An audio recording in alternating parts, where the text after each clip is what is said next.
امام اعظم ابو حنیفہ رحمۃ اللہ علیہ کے سامنے ایک دہری آ گیا، وہ کہتا تھا کہ ساری مخلوق خود بخود بنی ہے۔ امام صاحب کہنے لگے چل چھوڑ، کل بات کریں گے تیرے ساتھ۔ وہ کل دوبارہ آیا تو امام اعظم دریا کے کنارے کھڑے تھے۔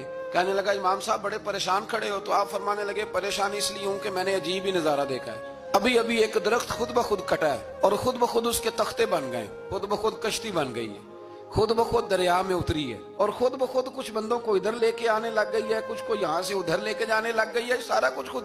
وہ کہنے لگا حضور سیانے بیانے بندے ہیں، کبھی کشتی بھی خود بخود بنی ہے، کبھی بندے خود بخود ادھر سے ادھر بھی گئے ہیں۔ آپ فرمانے لگے کشتی خود بخود نہیں بن سکتی تو اتنی بڑی کائنات خود بخود کیسے بن گئی؟